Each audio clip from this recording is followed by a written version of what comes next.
Hi friends, welcome back to channel. இன்னைக்கு டே பார்த்துட்டிங்கன்னா ஒரு 10:45 தான் ஸ்டார்ட் ஆனிச்சு. இன்னைய டே ஒர்க் பார்த்துட்டிங்கன்னா ரொம்ப அதிகமாக தான் இருக்குது. நம்ம எல்லா ஒர்க்கையும் எப்படி ஃபினிஷ் பண்ணுறோம் அப்படின்றதுக்கு தான் அந்த பிளாக் இருக்க போகுது. நேற்று நைட்டே இந்த ப்ளவுஸ்லாம் நான் ஸ்டிச் பண்ணி கட் பண்ணி எடுத்து வச்சுட்டேன். இன்னைக்கு ஃபினிஷ் பண்ண வேண்டியது, அதாவது எனக்கு ஒரு 10:45லேருந்து 2 மணி வரைக்கும் டைம் இருக்குது. ஏன்னா பாப்பா பால்வாடி போயிருக்காங்க, அவங்க 2 மணிக்கு வருவாங்க. அவங்கள பிக்கப் பண்ணுறதுக்குள்ளே எனக்கு இவ்வளோ டைமிங் இருக்கும். இந்த டைமிங்குள்ள இதெல்லாம் ஃபினிஷ் பண்ணணும். இந்த ரெட் கலர் குர்த்தி பார்த்துட்டிங்கன்னா ஆன்லைன் கஸ்டமரோட தான், அவங்களும் ஃபினிஷ் பண்ணி கொடுத்தாகணும், நம்மளுக்கு கொரியர் அனுப்பிச்சு விடணும். நெக்ஸ்ட் பார்த்துட்டிங்கன்னா இதில் வந்து ஒரு 2 லைனிங் ப்ளவுஸ் இருக்குது, 3 நார்மல் ப்ளவுஸ் இருக்குது. இப்போதைக்கு இந்த 2 மணி வரைக்கும் இருக்க டைமிங்குள்ள ஒரு சுடிதாரும் அதே மாதிரி ஒரு 2 நார்மல் ப்ளவுஸும் ஒரு லைனிங் ப்ளவுஸ் ஃபினிஷ் பண்ணலாம்னு சொல்லிட்டு எடுத்து வச்சிருக்கேன். ஃபர்ஸ்ட் லைனிங் ப்ளவுஸ் தான் தைக்க ஸ்டார்ட் பண்ணேன். ஏன்னு கேட்டிங்கன்னா அது வந்து கொஞ்சம் ஈஸியான ப்ளவுஸ், கொஞ்சம் துணியும் நார்மலாக இருக்குது, சைஸும் சின்ன சைஸ், அதனால சீக்கிரமா ஃபினிஷ் பண்ணிட்டோம் அப்படின்னா வந்து நம்ம ஹூக் வைக்கிறதுக்காண்டி கொடுத்துடலாம். வெளியில தான் ஹூக் வச்சுட்டு இருக்கனால இது கொஞ்சம் அர்ஜென்ட் ப்ளவுஸ்னால ஈவினிங்குள்ள நம்ம ஹூக் வச்சு கொடுத்துருவாங்க. பாப்பாவை கூப்பிட்டு போகும்போதே அவங்ககிட்ட கொடுத்துட்டு அவங்க வந்து பையன் வந்து வீட்டில் கொடுத்துருவாங்க நம்ம கிட்ட வந்து வச்சுட்டு. அதனால ஃபர்ஸ்ட் நம்ம ப்ளவுஸ் ஸ்டிச் பண்ணிடலாம் அப்படின்னு சொல்லிட்டு ப்ளவுஸ் தான் தைக்க ஸ்டார்ட் பண்ணேன்.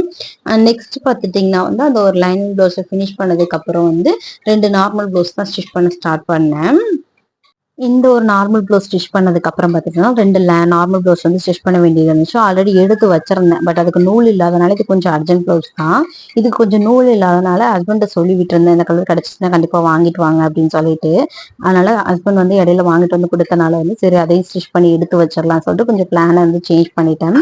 இந்த கஸ்டமரோட ஒரு நைட்டி கொடுத்துருந்தாங்க ஆல்ட்ரேஷன் பண்ண சொல்லி, அந்த நைட்டியும் ஆல்ட்ரேஷன் பண்ணிடலாம், ஃபைனலா அதையும் ஃபினிஷ் பண்ணிடலாம் அப்படின்னு சொல்லிட்டு எடுத்து வச்சு ஸ்டிச் பண்ணிக்கிட்டு இருந்தேன். உங்ககிட்ட ஒரு கொஸ்டின் கேட்குறேன் நான். நீங்க இந்த மாதிரி யாருமே இல்லாத சமயத்துல ஸ்டிச் பண்றீங்க, இல்ல ஒரு ரூம்ல ஸ்டிச் பண்றீங்க அப்படின்னா வந்து உங்களுக்கு வந்து எப்படி வந்து மைண்ட் செட் இருக்கும் அப்படின்னு சொல்லுங்க.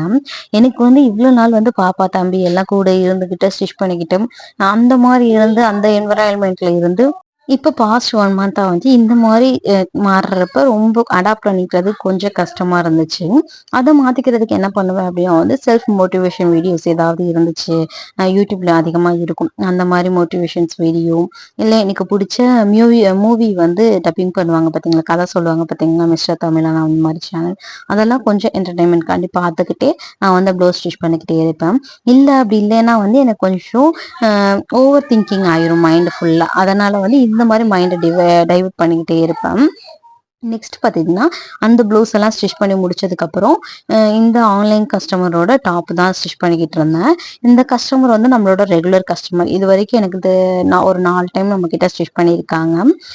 நான் உங்ககிட்ட நிறைய டைம் ஷேர் பண்ணியிருப்பேனா தெரியல, பட் எனக்கு ஷேர் பண்ண மாதிரி ஞாபகம் இல்லை. இந்த கஸ்டமர் வந்து ரெகுலர் கஸ்டமர், கொஞ்சம் டிஃப்ரெண்டாக வந்து ஸ்டிச் பண்ண சொல்லுவாங்க. ஏன்னா நம்ம இருக்கிறது வந்து ரூரல் ஏரியா, கொஞ்சம் வந்து கிராமம் மாதிரி கொஞ்சம் சிட்டி மாதிரி தான் இருக்கும். அங்கே வந்து இந்த மாதிரிலாம் ஸ்டிச் பண்ணலாம் ஆள் இருக்காது. பட் வந்து இவங்க வந்து வேலூர் கஸ்டமர், கொஞ்சம் வெளியில இருக்கனால கொஞ்சம் டிஃப்ரெண்டாக நம்மளே ட்ரை பண்ற அளவுக்கு வந்து கொஞ்சம் யோசிக்கிற அளவுக்கு அதிகமா கொஞ்சம் டிசைன்ஸ்லாம் அனுப்பி ஸ்டிச் பண்ண சொல்லுவாங்க. சேம் அதே மாதிரிதான் வந்து கொஞ்சம் சிம்பிளான பேட்டர்ன் தான் இது. கொஞ்சம் க்ளோஸ் நெக்லேயே வந்து பார்த்துட்டிங்கன்னா கொஞ்சம் சென்டர்ல மட்டும் வேற பேட்ச் ஒர்க் மாதிரி கொடுத்து மட்டும் ஸ்டிச் பண்ண சொல்லியிருந்தாங்க. அதே மாதிரி ஹூக்கு சாரி அந்த மாட்டுவோம் பார்த்தீங்களா, பட்டன் ஹோல் இருக்கும் பார்த்தீங்களா, அது மாதிரியும் மேலே வந்து எனக்கு கொஞ்சம் ஹோல் கீ இருக்க மாதிரி கொஞ்சம் ஸ்டிச் பண்ணி கொடுங்க அப்படின்னு சொல்லியிருந்தாங்க. சேம் அதே மாதிரி ஃபைனலாக அவங்களுக்கும் ஃபினிஷ் பண்ணி கொடுத்தாச்சு. இதில் கொஞ்சம் ஆல்ட்ரேஷன் பண்ண வேண்டிய கஸ்டமர்கிட்ட டெலிவரி கொடுக்கறதுக்கு முன்னாடி மெஷர்மெண்ட்லாம் எடுத்துட்டு நம்ம மார்க் பண்ணி தான் கொடுப்போம். ஃபைனலாக செக் பண்ணிட்டேன். அதே மாதிரி செக் பண்ணுறப்ப கொஞ்சம் லூஸ் ஃபிட்டிங் இருந்தது, அதை மட்டும் கொஞ்சம் சரி பண்ணிட்டு கஸ்டமர்கிட்ட டெலிவரிக்கு கொரியர் அனுப்பியாச்சு. இது வரைக்கும் ஸ்டிச் பண்ண ப்ளவுஸ் எல்லாமே வந்து ஹூக் கட்டுறதுக்காண்டி போய் கொடுத்துடலாம் அப்படின்னு சொல்லிட்டு கொடுத்துட்டு பாப்பாவையும் கூட்டிட்டு வந்துடலாம் அப்படின்னு சொல்லிட்டு போய் கொடுத்துட்டேன். கொடுத்ததுக்கப்புறம் பாப்பாவை கூட்டிட்டு வந்ததுக்கப்புறம் இந்த ப்ளவுஸ் வந்து ஆல்ரெடி கொஞ்சம் முந்தானத்தை வந்து பாதி ஸ்டிச் பண்ணதோட எடுத்து வச்சிருந்தேன். கொஞ்சம் பெண்டிங் போட்டு வைக்க வேண்டாம், இல்லை ஃபுல்லாகவே முடிச்சிருவோம், இல்லை அப்படி போட்ட மாதிரியே இருக்கும் அப்படின்னு சொல்லிட்டு அதே ஃபைனலாக ஃபினிஷ் பண்ணிடலாம் அப்படின்னு சொல்லிட்டு ஃபினிஷ் பண்ண ஸ்டார்ட் பண்ணிட்டேன்.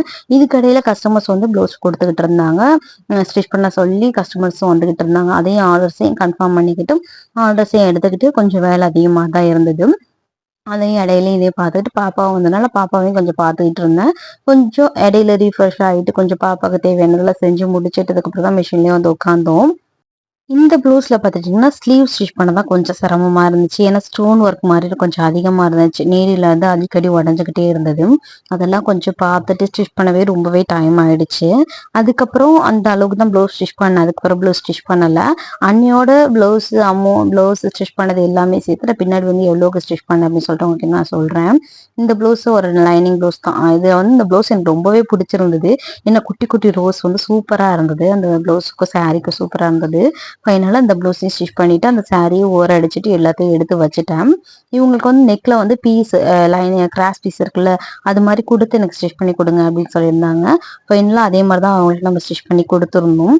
எல்லா ஒர்க்கையும் இந்த ஒர்க்லாம் ஃபினிஷ் பண்ணதுக்கப்புறம் அன்னையோட டே கொடுத்த ஆர்டர்ஸ் எல்லாமே வந்து எடுத்து வைக்க ஸ்டார்ட் பண்ணிட்டேன். இது வந்து நான் ஆல்ரெடி சொன்ன மாதிரி அந்த சாரி ஓர் அடிக்க வேண்டியது அது மட்டும் தனியாக எடுத்து வச்சுட்டு அன்னைக்கு டே வந்த ஒர்க்கை மட்டும் தனித்தனியாக செப்பரேட் பண்ண ஆரம்பிச்சிட்டேன். என்னென்ன ஒர்க் இருக்கு, என்னென்ன ஆல்ட்ரேஷன் ஒர்க் இருக்கு அப்படின்னு சொல்லிட்டு. ஏன்னா அப்பதான் நெக்ஸ்ட் டேக்கான ஒர்க் என்னால் பார்க்க முடியும். எவ்வளோ ஒர்க் இருக்கு அப்படின்னு சொல்லி கொஞ்சம் நோட் பண்ணி வச்சுட்டு அதுக்கான ஒர்க்கை வந்து ஃபினிஷ் பண்ண முடியும். இந்த மந்த்ல பார்த்துட்டீங்கன்னா, முகூர்த்தம் அதிகமானனால நிறைய ப்ளவுஸ் ஸ்டிச் பண்ணதான் அதிகமா இருந்தது. எல்லாம் கொஞ்சம் கிராண்டான ப்ளவுஸ்லாம் ஸ்டிச் பண்ண வேண்டியதா இருந்துச்சு. நெக்ஸ்ட் பார்ட்ல நான் வந்து உங்களுக்கு அதெல்லாம் போடுறேன். என்னென்ன டிசைன்ஸ்லாம் நான் ஸ்டிச் பண்ணேன் அப்படின்னு சொல்லிட்டு போடுறேன். எவ்வளோ அமௌண்ட் வாங்கினேன்னு சொல்றேன் உங்ககிட்ட. இப்போ வந்து நம்ம பார்ப்போம். எவ்வளோ அமௌண்ட்டுக்கு வந்து நான் ஸ்டிச் பண்ணியிருக்கேன் அப்படின்னு சொல்லிட்டு உங்ககிட்ட நான் ஷேர் பண்ணிக்கிறேன். ஃபர்ஸ்ட் பார்த்தீங்கன்னா, ஒரு 3 நார்மல் ப்ளவுஸ் ஸ்டிச் பண்ணேன். ஒரு இதுக்கு ரூ. 100 வந்து ரூ. 300 ஆச்சு. அதே மாரி அந்த நார்மல் டாப் வந்து ஸ்டிச் பண்ணோம் பார்த்தீங்களா, அதுக்கு டிசைனோட சேர்த்து நம்ம ரூ. 350 சார்ஜ் பண்ணோம். டோட்டலா ரூ. 650. அதே மாரி பார்த்தீங்கன்னா, ஒரு லைனிங் ப்ளவுஸ்க்கு வந்து ரூ. 250 வாங்குனேன். இன்னொரு லைனிங் ப்ளவுஸ் ஸ்டிச் பண்ணதுக்கு அதுக்கு ஒரு ரூ. 250 வாங்கினேன். டோட்டலா பார்த்துட்டீங்கன்னா ரூ. 900 அதுல ஒரு 250 ரூ. 1150 இருந்தது. அதே மாதிரி கொஞ்சம் ஆல்ட்ரேஷன் ஒர்க்லாம் இருந்துச்சுல, அந்த சாரி ஓரம் அடிச்சது, அதெல்லாம் நைட்டி ஸ்டிச் பண்ணது, அதெல்லாம் சேர்த்து டோட்டலாவே அதுல ஒரு 200 வந்தது. அன்னையோட டே பார்த்துட்டீங்கன்னா எனக்கு வந்து ஒரு 1350 கிட்ட நான் என்னால வந்து அமௌண்ட் வந்து சம்பாரிச்ச முடிஞ்சது. கண்டிப்பா டெய்லரிங்ல வந்து நிறைய அமௌண்ட் சம்பாதிக்கலாம். நீங்க ஆர்டர் எவ்வளோக்கு எவ்வளோ எடுக்கிறீங்க, எவ்வளோக்கு எவ்வளோ ஹார்ட் ஒர்க் பண்றீங்களோ அதை பொறுத்து நீங்க வந்து சம்பாதிக்கலாம். ஒரு நாள் என்னால ஒரு ப்ளவுஸ் தான் ஸ்டிச் பண்ண முடியுது, 2 ப்ளவுஸ் தான் ஸ்டிச் பண்ண முடியுது அப்படின்றவங்களுக்கு நிறைய நீங்க வந்து ஆர்டர் எடுக்க எடுக்க எக்ஸ்பீரியன்ஸ் ஆக ஆக கண்டிப்பா உங்களாலே ஸ்டிச் பண்ண முடியும். ஃபைனலா பார்த்துட்டீங்கன்னா அந்த ஒர்க்கையும் நான் ஃபுல்லா ஃபினிஷ் பண்ணிட்டேன். அந்த சாரி ஓரம் அடிக்கிறது, அதுல நைட்டு ஆல்ட்ரேஷன் இருந்தது, எல்லாத்தையும் ஃபினிஷ் பண்ணி அந்த ஒர்க்கையும் ஃபினிஷ் பண்ணியாச்சு. இதுக்கப்புறம் பார்த்துட்டீங்கன்னா முக்கியமான ஒரு வேலை இருந்தது. அது வந்து எனக்கு ரொம்ப நாளா வந்து அந்த மீட்டிங்ல அந்த ஒர்க் இருந்துகிட்டே இருந்தது. எப்படா அந்த ஒர்க்கை நான் ஃபினிஷ் பண்ணுவோன்ட்டு இருந்தேன். ஏன் அப்படின்னா வந்து நம்மளோட எப்படி நம்ம வந்து அரேஞ்ச் பண்ணி வைக்கிறோமோ வர்ற கஸ்டமருக்கு ரொம்பவே பிளசண்டா இருக்கும். இவங்க நீட்டா வச்சிருக்காங்க. ஏன்னா என் வீடு வந்து ரொம்பவே சின்ன வீடு. அது அந்த ஓரத்துல ஒரு கார்னர்ல தான் நம்ம மிஷின் போட்டுக்கணும், கட்டிங் டேபிள் போட்டுக்கணும், நம்மளோட மிஷினுக்கு தேவையான நூல்கண்டு, அந்த பாபின் எல்லாமே அதே இடத்துல தான் ஆல்ட்ரேஷன் பண்ணி வைக்கிற மாதிரி இருக்கும். அப்ப அந்த இடம் பார்க்கறதுக்கு கொஞ்சம் நல்லா நீட் லுக்கா இருந்தால் தான் கஸ்டமருக்கும் பிடிக்கும். அதனால முக்கால்வாசி வந்து நான் வந்து அதை கிளியர் பண்ணிக்கிட்டே இருப்பேன். கொஞ்சம் ஆல்ட்ரேஷன் பண்ணிக்கிட்டு கொஞ்சம் நீட்டா வச்சுக்கிட்டே இருப்பேன். அதே மாதிரி கொஞ்சம் வேஸ்ட் துணி கிளாத் எல்லாம் கொஞ்சம் அதிகமா இருந்தது. அதெல்லாம் கொஞ்சம் டிஸ்போஸ் பண்ணிடணும் அப்படின்னு சொல்லிட்டு அதுதான் மெயினா அந்த ஒர்க்கை நான் பார்க்கணும்னு சொல்லிட்டு அன்னையோட டே இந்த டே ஒர்க்கெல்லாம் ஃபினிஷ் பண்ணதுக்கு அப்புறம் அடுத்து அந்த ஒர்க்கை தான் ஸ்டார்ட் பண்ணேன். இதெல்லாம் ஃபைனலா அந்த ஒர்க்கெல்லாம் ஃபினிஷ் பண்ணி முடிக்கிறதுக்கே கிட்டத்தட்ட ஒரு 8 ஆயிடுச்சு. கொஞ்சம் நம்ம டைம் மேனேஜ் பண்ணி ஒர்க் எல்லாம் பார்த்தோம்னா கண்டிப்பா நம்மளாலையும் சம்பாதிக்க முடியும். இதே மாதிரி நெக்ஸ்ட் வீடியோல பாக்குறேன். பாய்.